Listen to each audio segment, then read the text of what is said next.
નમસ્કાર વિદ્યાર્થી મિત્રો, આજે આપણે આ લેક્ચરમાં ધોરણ 11 આર્ટ્સ અને કોમર્સ બંને એની ઓગસ્ટ મહિનાની એકમ કસોટીનું અંગ્રેજીનું પેપર છે એનું સંપૂર્ણ સોલ્યુશન આપણે કરવાના છીએ। જો તમારી પાસે હજી પણ પેપર્સ ઉપલબ્ધ ન હોય તો તમે આ વિડીયોની ડિસ્ક્રિપ્શનમાં જઈને લિંક આપેલી છે એમાંથી પણ તમે ડાઉનલોડ કરી શકશો। તો ધોરણ 11 આર્ટ્સ અને કોમર્સ એનું અંગ્રેજીનું જે પેપર હોય છે એ કોમન હોય છે, સરખું જ હોય છે। તો એની આપણે સોલ્યુશનની શરૂઆત કરીએ। તો વિદ્યાર્થી મિત્રો, તમે જોઈ શકો છો યુનિટ ટેસ્ટ 2 એકમ કસોટી 2 જે 27/8/2020 રોજ બહાર પાડવામાં આવેલી છે, જાહેર કરવામાં આવેલી છે। ધોરણ 11 જનરલ એટલે આર્ટ્સ અને કોમર્સ। આર્ટ્સ અને કોમર્સ બંને માટે જનરલ લાગુ પડે। ઇંગ્લિશ 0-13 નંબરનો વિષય કોડ હોય છે, 25 માર્ક છે એના, અને સમય છે 1 અવર એટલે કે 1 કલાક। આ રીતે એકમ કસોટી 2 એનું માળખું છે। હવે એકમ કસોટી 2 એની અંદર સિલેબસ શું આપેલો છે, અભ્યાસક્રમ શું આપેલો છે, તો કે યુનિટ 2 પાઠ્યપુસ્તકનું યુનિટ નંબર 2। હવે યુનિટ નંબર 2 ની અંદર કેટલા રીડ છે? 3 રીડ આપેલા છે, રીડ 1, રીડ 2 અને રીડ 3। 3 રીડ આપેલા છે, તો એ 3 રીડનો આમાં સમાવેશ થાય છે। તો પહેલું રીડ કયું છે? તો કે ઓટોફેબ ટેકનોલોજી। બરાબર, પહેલું રીડ તમે અભ્યાસ કર્યો હશે પાઠ્યપુસ્તકમાં।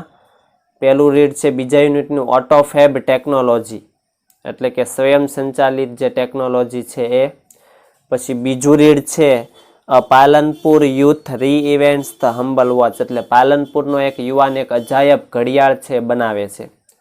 તો એમાં જે પ્રણવ મિસ્ત્રીનો જે પાઠ હતો, જે ટેકનોલોજીનો માસ્ટરમાઇન્ડ કહેવાય, એના વિશેનો જે પાઠ છે પ્રણવ મિસ્ત્રી પાલનપુરનો, આ એ છે। અને રીડ 3 જે એક પોએમ છે, કાવ્ય છે, અને એનું નામ છે the secret of the machines. The secret of the machines એટલે કે યંત્રોનું રહસ્ય। તો એ કાવ્ય છે, એનો પણ આમાં સમાવેશ થાય છે। અને હજી પણ સમાવેશ થતું જો કાંઈ હોય તો સપ્લિમેન્ટરી જે રીડર હોય એનું યુનિટ 1, સપ્લિમેન્ટરી રીડિંગનું યુનિટ 1 એનો પણ આમાં સમાવેશ થાય, જે પાઠ્યપુસ્તકની બહારનું હોય છે પૂરક વાંચનમાંથી, એમાંથી યુનિટ 1 પણ લેવામાં આવેલું છે। ઓકે, તો આ રીતે અભ્યાસક્રમ છે। જોઈએ આપણે પેપરનું સંપૂર્ણ વ્યવસ્થિત સોલ્યુશન કરીએ સમજૂતી સાથે। સૌથી પહેલા આપેલું છે સેક્શન એ એટલે કે વિભાગ એ। એમાં શું કરવાનું છે? તો કે right whether the following sentence are true or false. નીચેના વાક્યો ટ્રુ એટલે કે સાચા છે કે ફોલ્સ એટલે ખોટા છે એ જણાવવાનું છે।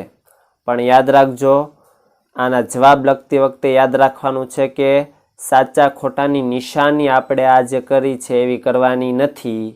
સાચું હોય તો આખો શબ્દ ટ્રુ અને ખોટું હોય તો આખો શબ્દ ફોલ્સ, એ રીતે યાદ રાખવું। બરાબર, બોર્ડની પરીક્ષામાં પણ આ જ રીતે લખવું। એટલે ટ્રુ ફોલ્સ, સાચું ખોટું છે। તો પહેલો પ્રશ્ન છે તો કે ઓટોમેટેડ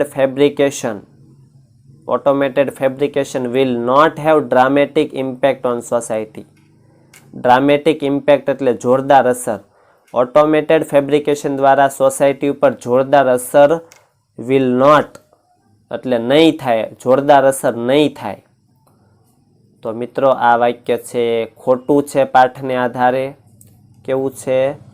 ફોલ્સ છે, ખોટું છે, કારણ કે પાઠમાં જણાવેલું છે કે ઓટોમેટેડ ફેબ્રિકેશન દ્વારા તો સોસાયટી ઉપર જોરદાર અસર થવાની છે, થશે. એટલે આ રીતે એ વાક્ય કેવું છે? ખોટું છે. ત્યાર પછી બીજું વાક્ય જોઈએ તો કે Tally touch let's you interact with your world with touch from a distance. Tally touch નામનો જે પ્રોજેક્ટ છે જે પ્રણવ મિસ્ત્રીએ તૈયાર કર્યો એ તમને લેટ્સ યુ ઇન્ટરેક્ટ એટલે કે ક્રિયા પ્રતિક્રિયા કરવા દે છે with your world with touch from a distance. દૂરથી ટચ કરીને તમે એનું નિયંત્રણ કરી શકો છો. તો એ પાઠ્યપુસ્તકના પાઠ પ્રમાણે એકદમ સાચી વાત છે. એટલે આ વાક્ય છે ટ્રુ છે, સાચું વાક્ય છે. ત્રીજું વાક્ય જોઈએ તો કે sunflower is an artificial flower. સૂર્યમુખી છે જે પ્રણવ મિસ્ત્રી દ્વારા નિર્માણ પામેલું એ એક આર્ટિફિશિયલ ફ્લાવર, એક આર્ટિફિશિયલ એટલે કે કૃત્રિમ બનાવટી જે ફૂલ છે એ છે.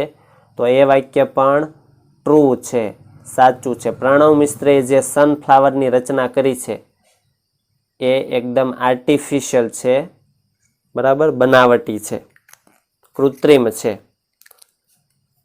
તો આ રીતે ટ્રુ ફોલ્સમાં પહેલું વાક્ય છે ફોલ્સ, બીજું અને ત્રીજું ટ્રુ. ત્યાર પછી શું છે તો કે find out and write the nearest meaning. Nearest meaning એટલે થાય સમાનાર્થી શબ્દ. અહીં જે શબ્દ આપ્યા એની સામે 4 ઓપ્શન આપેલા છે. એમાં સાચો સમાનાર્થી શબ્દ આપણે મેળવીને લખવાનો છે. તો જોઈએ ચોથો શબ્દ આ પ્રશ્ન છે એબેન્ડન. એબન્ડન એટલે શું થાય તો કે ત્યજી દેવું, છોડી દેવું, છોડી દેવું એવો એનો અર્થ થાય. તો 4 શબ્દમાંથી છોડી દેવું એવો શબ્દનો અર્થ કયો થાય તો કે લીવ. તો લીવ એનો જવાબ આવશે, બરાબર. જવાબ શું આવશે? લીવ એટલે પણ થાય છોડી દેવું. અટેમ્પ્ટ એટલે તો પ્રયત્ન કરવો થાય, એશ્યોર એટલે ખાતરી કરવી થાય, ને બોન્ડેજ એ તો આવશે નહીં. પછી પાંચમું એક્સપ્લોર. એક્સપ્લોર શબ્દનો અર્થ થાય તપાસ કરવી, તપાસ કરવી. તો સજેસ્ટેડ એટલે સૂચન આપવું થાય, સર્ચ એટલે તપાસ કરવી થાય. તો જવાબ આવશે આ. અવેઇટેડ એટલે રાહ જોવી, ફિનિશ એટલે પૂરું કરવું. સર્ચ એટલે તપાસ કરવી, તો એક્સપ્લોરનો જવાબ આવશે સર્ચ. ઓકે, એબેન્ડનનો જવાબ આવશે લીવ અને એક્સપ્લોરનો જવાબ સર્ચ. ત્યાર પછી select the most appropriate language function. ફંક્શનના પ્રશ્ન છે કે યોગ્ય ફંક્શન પસંદ કરવાનું છે ફ્રોમ ધ બ્રેકેટ એટલે કૌંસમાંથી, and write them against the given sentences અને આપેલા વાક્યની સામે લખવાનું. તો કૌંસમાં આપણને કેટલા ફંક્શન આપ્યા? 3 આપેલા છે ને 3 પ્રશ્નો છે. પહેલું ફંક્શન છે શોઈંગ અલ્ટરનેટિવ ચોઇસ, બીજું છે એક્સપ્રેસિંગ કોન્ટ્રાસ્ટ અને એક્સપ્રેસિંગ રિક્વેસ્ટ. 3 ફંક્શન છે. વાક્યમાં કયું પ્રકારનું કાર્ય કે ભાવ છે જાણીને 3માંથી આની સામે લખવાના છે જવાબ. તો છઠ્ઠું વાક્ય આપણે પ્રશ્ન જોઈએ તો કે ધો હી ઇઝ વીક. ધો એટલે થાય તેમ છતાં, હી ઇઝ વીક, વીક એટલે નબળું. તે નબળો હોવા છતાં હી વર્ક્સ એન્થ્યુસિયાસ્ટિકલી. તે એન્થ્યુસિયાસ્ટિકલી એટલે થાય ઉત્સાહપૂર્વક, બરાબર. તે નબળો હોવા છતાં ઉત્સાહપૂર્વક કામ કરે છે. તો આમાં જે ધો શબ્દ છે હોવા છતાં વિરોધાભાસ દર્શાવે છે. તો વિરોધાભાસ દર્શાવતું ફંક્શન કયું છે તો કે એક્સપ્રેસિંગ કોન્ટ્રાસ્ટ. કોન્ટ્રાસ્ટને વિરોધાભાસ કહેવાય. તો આમાં જવાબ આવશે એક્સપ્રેસિંગ કોન્ટ્રાસ્ટ.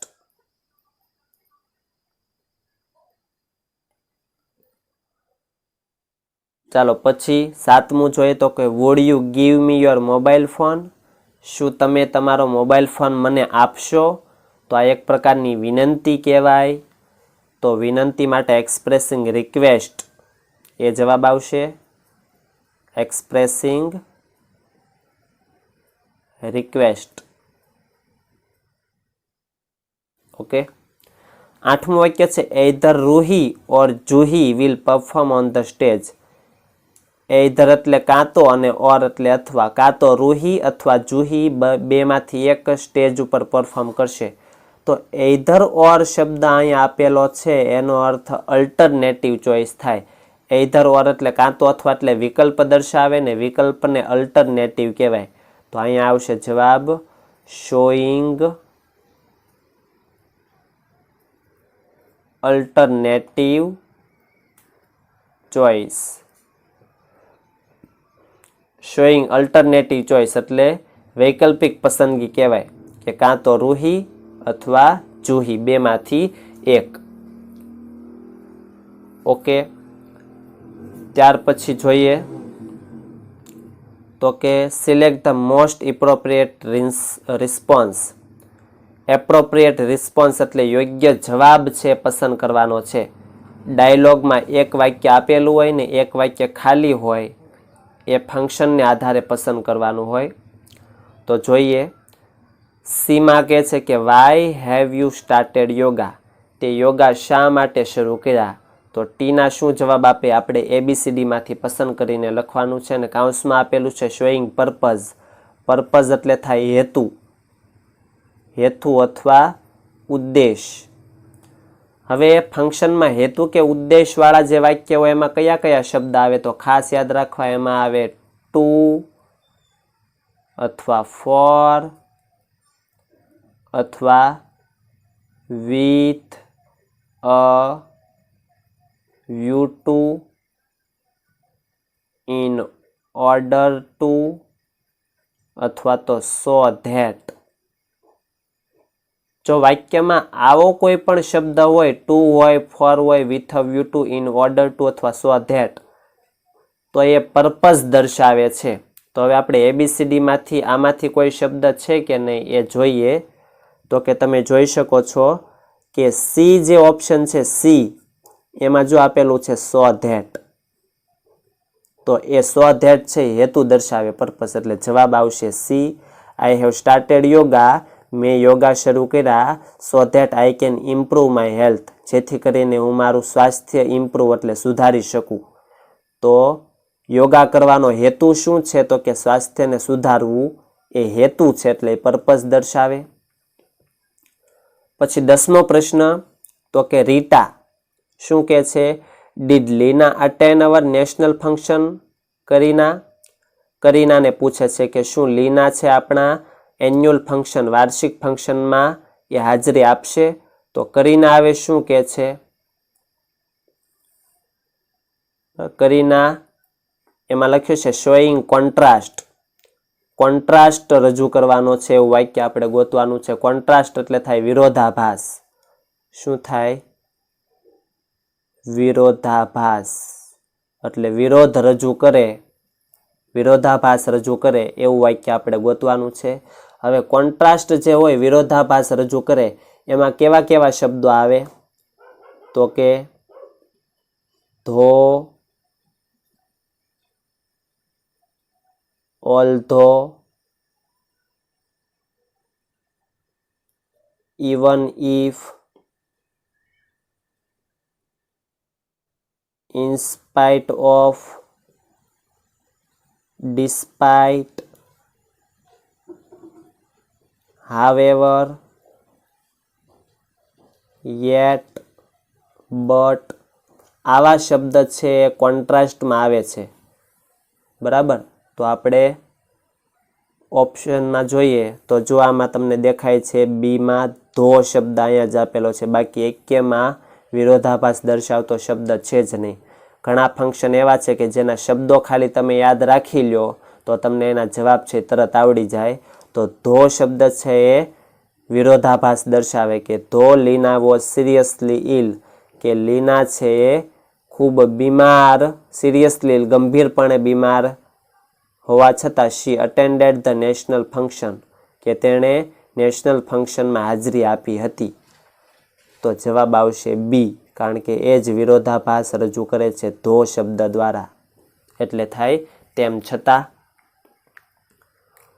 પછી આગળ જોઈએ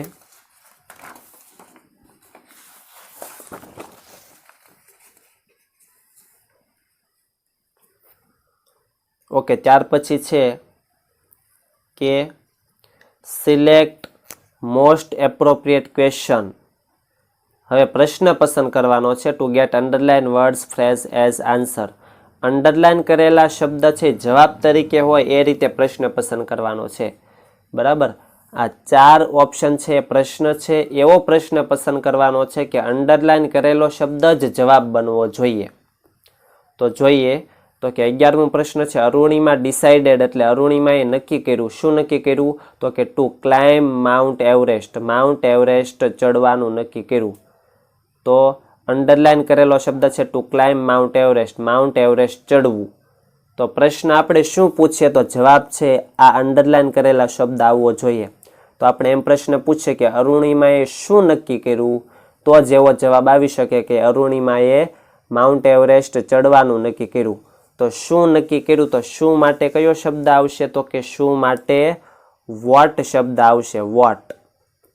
બરાબર, હાઉ એટલે કેવી રીતે થાય, વેન એટલે ક્યારે થાય, અને વાય એટલે શા માટે થાય. પણ વોટ એટલે શું, તો શું વાળો છે યોગ્ય સવાલ બને છે કે વોટ ડીડ અરુણિમા ડિસાઇડ, અરુણિમાએ શું નક્કી કર્યું? તો કે Arunima decided to climb the Mount Everest. પછી 12મો પ્રશ્ન તો કે સનફ્લાવર ટ્રેક્સ ધ સન, સૂર્યમુખી સૂર્ય ટ્રેક કરે છે. એટલે કે સૂર્ય જે દિશામાં જાય એ દિશામાં સનફ્લાવર જાય છે, સૂર્યમુખી જાય છે. તો અહીંયા પણ સન નીચે અંડરલાઇન કરેલી છે. તો આપણે પ્રશ્ન એવો પૂછી શકીએ કે સૂર્યમુખી શું ટ્રેક કરે છે? તો જવાબ એવો બની શકે કે સૂર્યમુખી સૂર્યને ટ્રેક કરે છે, એનો પીછો કરે છે. બરાબર, તો અહીંયા પણ શુંથી જ પ્રશ્ન બને છે. તો અહીંયા પણ શું માટે શું આવશે? તો કે વોટ. તો અહીંયા પણ વોટ વાળો પ્રશ્ન બનશે, સી જવાબ આવશે. અહીંયા તો છે, અહીંયા પણ વોટ છે. બરાબર, અહીંયા પણ વોટ છે, પણ અહીંયા તો એમ કીધું કે વોટ ઇઝ સનફ્લાવર, સૂર્યમુખી શું છે. જ્યારે ટ્રેક શબ્દ તો એમાં આવ્યો જ નથી, તો ટ્રેક તો અહીંયા છે. બરાબર, વોટ ડઝ સનફ્લાવર ટ્રેક, સૂર્યમુખી શું ટ્રેક કરે છે? તો કે સૂર્યને ટ્રેક કરે છે. તો જવાબ યોગ્ય આવશે સી. ઓકે, ત્યાર પછી સેક્શન બી, વિભાગ બી. એમાં પેરેગ્રાફમાંથી પ્રશ્નના જવાબ છે મેળવીને લખવાના છે. 13મો પ્રશ્ન છે where did Pranav get his BE degree. Where એટલે થાય ક્યાં. Where did Pranav get his BE degree, પ્રણવે પોતાની બીઈની ડિગ્રી ક્યાં છે મેળવી.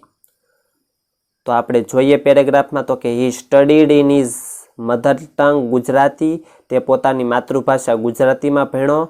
And later join Nirma University Ahmedabad for his BE in computer engineering. જો કમ્પ્યુટર એન્જિનિયરિંગ માટે બીઈમાં તે જોડાયો ક્યાં? તો કે નિરમા યુનિવર્સિટી અમદાવાદ. તો પોતાની ડિગ્રી એણે બીઈની ક્યાં પૂરી કરી? નિરમા યુનિવર્સિટી અમદાવાદમાં. તો આનો જવાબ આવશે નિરમા યુનિવર્સિટી અમદાવાદ. પરફેક્ટ જવાબ આ રીતે થશે તો કે પ્રણવ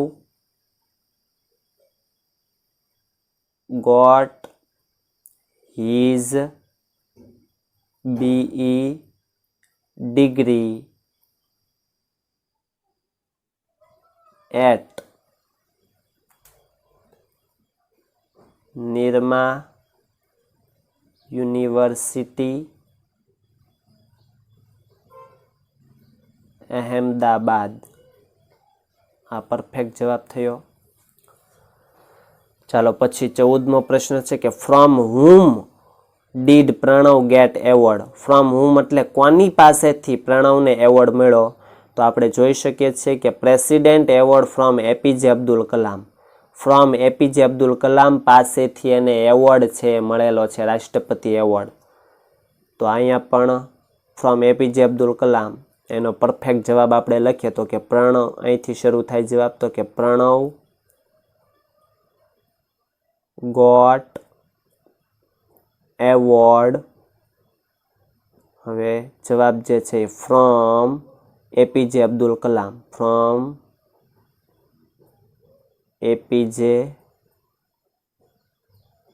અબ્દુલ કલામ. ઓકે, તો આ રીતે જવાબ આવશે એનો. ચાલો, આનો જવાબ છે આ. પછી 15મો પ્રશ્ન જોઈએ તો કે which materials does the industry use to make a product. Which materials એટલે કે કયા પદાર્થો, કઈ સામગ્રી છે ઉદ્યોગમાં ઉપયોગ કરવામાં આવે છે પ્રોડક્ટ બનાવવા માટે. તો અહીં જોઈ શકીએ છીએ આપણે પેરેગ્રાફમાં તો કે this industry use solidification of polymers. Polymers એટલે કે plastic, powders and other raw material અને બીજા કેટલાક કાચી સામગ્રી એટલાનો ઉપયોગ કરે છે. બરાબર, તો જવાબમાં આ 3 વસ્તુ આવશે: પોલિમર, પાવડર અને અધર રો મટીરિયલ. એટલે આટલું છે એ જવાબ એનો આવશે. આનો ઉપયોગ થાય છે. પછી 16મો પ્રશ્ન જોઈએ તો કે what is the full form of Autofab. ઓટોફેબનું ફૂલ ફોર્મ શું થાય?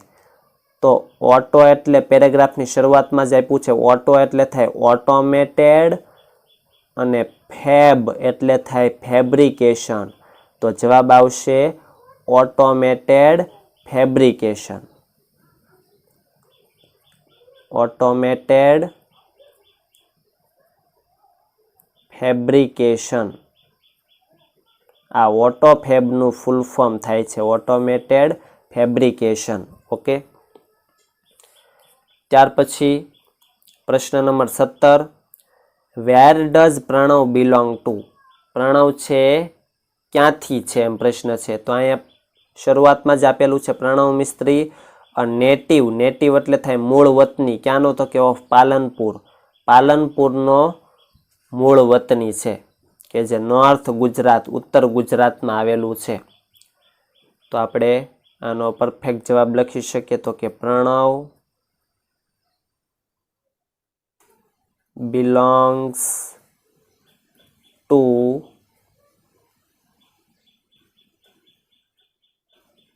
પાલનપુર, ગુજરાત.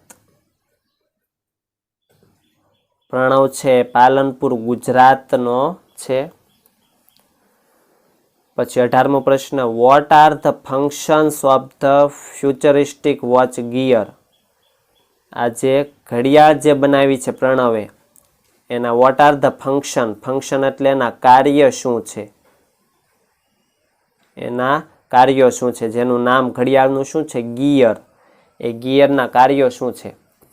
હવે જો ગિયર શબ્દ તો અહીંયા આપણને આપેલો છે. આપણે મોટે ભાગે એમ કરીએ કે શબ્દ આપણને મળી જાય, આ ગિયર એટલે એ આપણે લખી નાખીએ. ઘડિયાળનું નામ તો અહીંયા આપેલું છે પણ એના કાર્યો છે અહીં છેલ્લી લાઈનમાં આપેલા છે. બરાબર, કે digital watch that let's you check messages with a Glance or make conversion 007 style. આપણને મેસેજ ચેક કરવા દે છે અને કન્વર્ઝેશન એટલે ફોન કોલ ઉપર વાત પણ કરવા દે છે. એટલે આ છે એના કાર્ય છે. બરાબર, એટલે ચેક મેસેજીસથી અહીંયા સુધી આ એના કાર્ય છે. બરાબર, અહીંથી તમે જવાબ લખવાની શરૂઆત કરી શકો.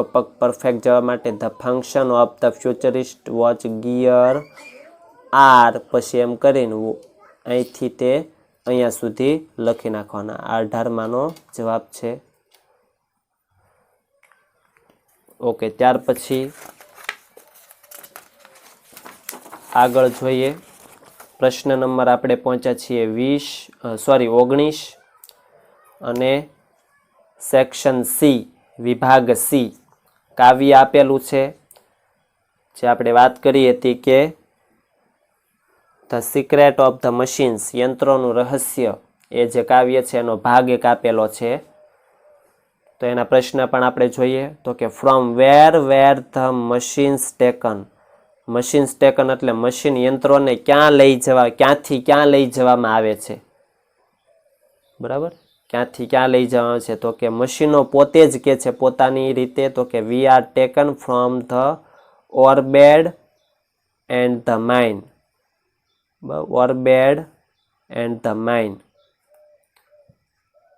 ઓરબેડ એટલે થાય જે ખાણ હોય, બરાબર, માઇન, કોલસા, ઓલી જે ખાણ હોય એમાં એમને લઈ જવામાં આવે છે. તો એનો જવાબ આવશે વીની બદલે શું લખવાનું છે? મશીન્સ લખવાનું છે. બરાબર, વીની બદલે મશીન્સ લખીને આ રીતે આ આખી લાઈન છે લખવાની છે જવાબ તરીકે. પછી 20મો પ્રશ્ન છે તો કે what were done to design a machine. એક યંત્રને ડિઝાઇન કરવા માટે શું કરવામાં આવે છે? તો કે we are melted in the furnace and the pit. Melted એટલે પીગાળવામાં આવે છે. ઇન ધ ફ્યુરનેસ એટલે ભઠ્ઠીની અંદર પીગાળવામાં આવે છે. ઇન ધ પીટ એટલે ખાડામાં. વી વેર કાસ્ટ એન્ડ રોટ. રોટ એટલે ઘાટ આપવો. એન્ડ હેમર ટુ ડિઝાઇન, અને હથોડા પણ મારવામાં આવે છે. તો અહીંથી તે અહીં સુધીનો 20મા પ્રશ્નનો જવાબ બનશે. પણ યાદ રાખવાનું, વી એટલે અમે, એટલે પોતે મશીન કે છે આત્મકથા સ્વરૂપે. તો વીની બદલે તમારે શું લખવાનું છે? મશીન લખવાનું છે. યાદ રાખજો. બાકી અહીંથી તે અહીંયા સુધી. 21મો પ્રશ્ન છે તો કે give 2 rhyming words of the stanza. Stanza એટલે થાય કાવ્ય પંક્તિનો ભાગ. કાવ્ય પંક્તિના ભાગમાંથી 2 રાઇમિંગ વર્ડ્સ, 2 રાઇમિંગ વર્ડ્સ આપણે જણાવવાના છે, આપવાના છે. હવે રાઇમિંગ વર્ડ્સ એટલે શું થાય? રાઇમિંગ વર્ડ્સ તો કે રાઇમિંગ વર્ડ્સ એટલે કે જે પ્રાસ મળતા શબ્દ છે એને રાઇમિંગ વર્ડ્સ કહેવાય. જેમ કે ગુજરાતીમાં આપણે સમજીએ તો કે પૂર અને દૂર. તો પૂર અને દૂર એનો પ્રાસ મળે છે. પછી આવ્યા લાવ્યા, આવ્યા લાવ્યા એનો પ્રાસ મળે છે. પછી 4 12, 4 12 એનો પ્રાસ મળે છે. તો પૂર દૂર આવ્યા લાવ્યા 4 12 એ રીતે પ્રાસ મળતા શબ્દોને રાઇમિંગ વર્ડ્સ તરીકે ઓળખવામાં આવે. તો આપણે આ જે કાવ્ય પંક્તિનો ભાગ છે એમાંથી રાઇમિંગ વર્ડ્સની 2 જોડીઓ છે આપણે લખવાની છે. તો પહેલો શબ્દ છે માઇન, અને એનો પ્રાસ મળતો શબ્દ છે ડિઝાઇન. જો બોલવામાં પ્રાસ મળવો જોઈએ. માઇન અને ડિઝાઇન. તો જો ઇન એ રીતે પ્રાસ મળે છે. Mine design. બીજો શબ્દ છે પીટ, અને એનો શબ્દ છે ફીટ. તો અહીં પ્રાસ મળે છે પીટ અને ફીટમાં. તો પીટ અને feet. Mine design pit feet. તો આ એક જોડી અને આ બીજી જોડી. તો આ રીતે એ બનશે. ઓકે, ત્યાર પછી તો કે પેરેગ્રાફ આપેલો છે જે સપ્લિમેન્ટરી રીડર એટલે પાઠ્યપુસ્તકની બહારનો જે પેરેગ્રાફ હોય એ આપેલો છે. તો એમાં 22મો પ્રશ્ન જોઈએ તો કે how were the snakes. Snake એટલે શું થાય? તો કે સાપ. હાવ એટલે થાય કેવું. હાઉ વેર ધ સ્નેક્સ એટલે કે સાપ કેવા હતા. વોટ ડીડ ધે ડુ, તેઓએ શું કર્યું.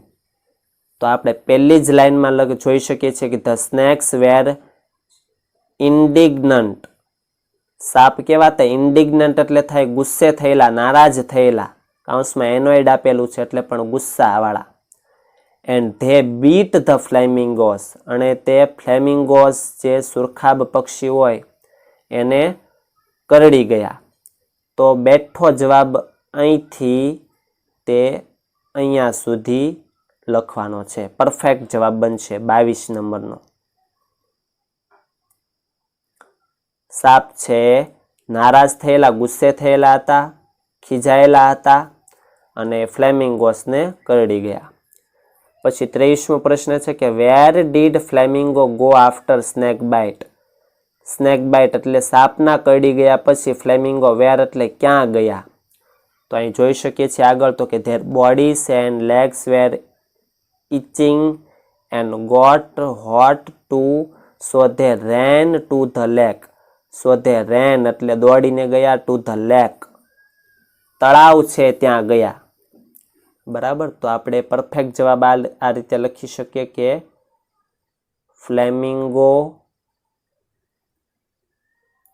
flamingos went to the lake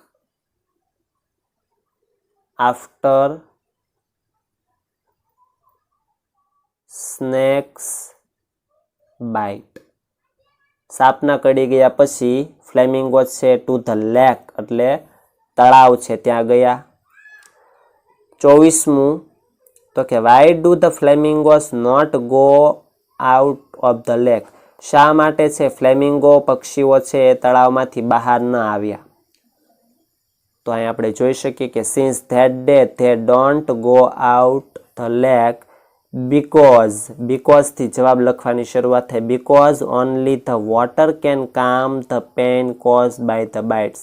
કારણ કે પાણી જે હતું તળાવનું એ જેની જે પેન એટલે પીડા છે જે સાપ કરડી ગયા એને રાહત આપતું હતું.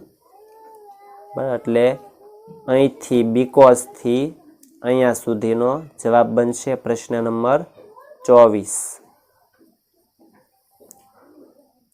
અને 25મો પ્રશ્ન છે તો કે what does the science say about young flamingo. Young flamingo એટલે યુવાન ફ્લેમિંગો વિશે સાયન્સ એટલે વિજ્ઞાન શું કહે છે? તો અહીંયા આપેલું છે કે this is Argentinian folktale but what does science say. Science શું કહે છે? તો કે યંગ. અહીંથી જે જવાબ છે આખો એ વિજ્ઞાન જે કહે છે એ છે. તો 25મો જે પ્રશ્નનો જવાબ અહીંથી આટલા સુધીનો છે. ઓકે, તો આ જવાબ પણ એકદમ પરફેક્ટ છે. ઓકે, તો આ રીતે જવાબ લખીને તમે વ્યવસ્થિત એકમ કસોટીનું પેપર એ તમે લખી શકો છો.